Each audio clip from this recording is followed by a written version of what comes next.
you guys, it's Bree. I'm back. I'm not gonna even try and make any excuse for where I've been. I'm sure you guys are getting tired of those videos, so I'm just gonna jump into what I wanted to talk about today. So, lately I've been listening to a lot of podcasts with this channel I really like on Spotify called Rotten Mango. Amazing. She's fantastic. But she does podcasts about serial killers and people like that. And this one guy she was talking about, they refer to him as the real life Dexter, which I love Dexter. The show is amazing. But it's about this guy who he has some trauma as a kid and he basically becomes a psychopath, and the idea of what like normal serial killers are psychopaths. And he, instead of killing bad people, his father teaches him to, or instead of killing good people, his father teaches him to only kill bad people. That's basically what this guy does. The real life Dexter. I think his name was like Pablo. He is from Brazil, and he was really involved in like gang life, stuff like that. He's not like most serial killers though. He kills people who he considers bad, like other serial killers, rapists, people who hurt children or women, people like that. And I mean, I think it's kind of a good thing, but at the same time, who gets to choose who gets to live and who gets to die? I mean, the idea is good, the thought behind it is good, but they're people, and one person doesn't get to choose the fate of so many others. This guy, when he was finally arrested, had been convicted for 71 murders. And he was sentenced to over 100 years in prison. And after he gets into prison, he is at the top of the tier. He's a serial killer. He's involved in gangs. He's at the top of the tier, but doesn't mean people like him. People don't like him. They are most likely scared of him. I mean, they're all criminals. Who wouldn't be scared of this guy? He kills criminals. So after he is in prison for a little bit, his mother is killed by his father, and his aunt had given him this cake, and it turns out it had poison in it. He didn't eat any of it. He had given it to his fellow inmates, but they thought he was trying to kill his inmates. So he was transferred to another prison, which ended up being the prison that his father was in. Which, just the luck, right? Like, why would you put him there when his father is there? Because he's gonna want to kill his dad. Like, you're gonna have someone die. Which, it happens. He pretends he's sick. The guard comes and checks on him. He threatens him with a knife and takes his gun and locks him in his cell. And he goes, threatens all the other guards. They all go in there. And then he goes, kills his father, comes back, lets everyone out, and gives everyone back their guns and keys. When there was riots, he would go out. He would do what he needed to do. There was even times when they took hostages, but all the hostages said, oh yeah, this guy, he was sweet, he made sure we had food, all this stuff.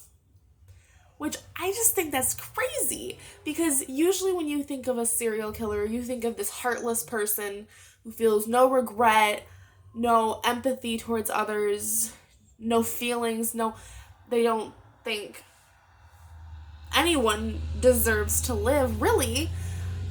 And this guy just kills criminals. And he doesn't like it when anyone hurts women or children or animals, which is another thing that a lot of serial killers don't care about. one of the main things that you can identify a serial killer with is they like to harm animals when they're younger. Not all of them, but most of them. So this guy is just really out of the usual. So he's sentenced for over 100 years when he first goes in there. And while he's in prison, he kills 47 more people. And mind you, this is just what they have on file. He claims to have killed so many more, but they only had proof of these ones. And when he asks them, why are you only charging me with these murders, they're like, we don't have proof of any others. He goes, oh, that's depressing. Like, wow. Like, you want to be arrested. Really? It's what it seems like. Like, you want to take, like, I can't think of the word right now. Like, you want the recognition of all these people you killed.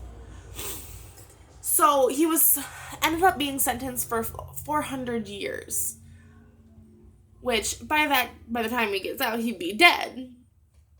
But they ended up finding out a part of the Constitution over there in Brazil that you cannot serve life in any consecutive term. And at that point in time, life was considered about 43 years old, so they couldn't be held for more than 30 years. So they had to release a bunch of people. And he was one of them that they were going to have to release. So they ended up charging him for some of the murders that he made and he had done in prison. And he was told he would get out in about 2017. Well, after a couple of years, he got a defense attorney, and they got him out, and he was released in 2007. He went and he got a job. He had a Labrador. His neighbors loved him. He had a farm in this little cottage. And then the cops, they were trying to find a way to get this guy back. They didn't care if he was such a good guy. They were trying to get him back in jail.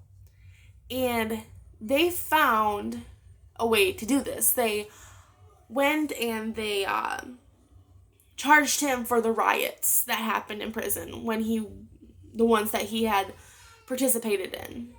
So he was put back in jail for a few more years. I think it was like 6 years, and then he was released again. And now he's out in the world, and get this, he is a YouTuber. I mean, like, yeah, I get it, I guess. It's hard for felons to get jobs, let alone a serial killer. But it boggles my mind that this guy, someone who's killed over 100 people, or at least 100 people on record, and he's a YouTuber, and he has over 100,000 subscribers. I mean, it just boggles my mind. Like, there's one YouTuber who I just found out was kicked off of YouTube for some allegations that weren't even real. Like, it was proved that these weren't real. But he was still kicked off YouTube. Like, he can't make money on there anymore. Meanwhile, they letting this guy go and make videos even though he's a serial killer. Like, he's been convicted. And meanwhile, there's me and some people I know who have been on here for 6-7 years. I have 60 subscribers, and this guy, like I said, has over 100,000. Like, I mean, you need to find a way to make a living, don't get me wrong, but it just boggles my mind. All these people, they know he's a serial killer, at least some of them have to, and they choose to subscribe to him. And I'm like, okay, you do you, but wow. Like I said, it just blows my mind. So, that's my little video for today. I know it's been forever. We've been moving. We're painting my room green. I love it. And I just started another new job. But I'm going to be making more videos. Maybe I'll do some more on some different serial killers. Who knows? Anyway, I hope you guys enjoyed the video today. I will see you guys later. Bye.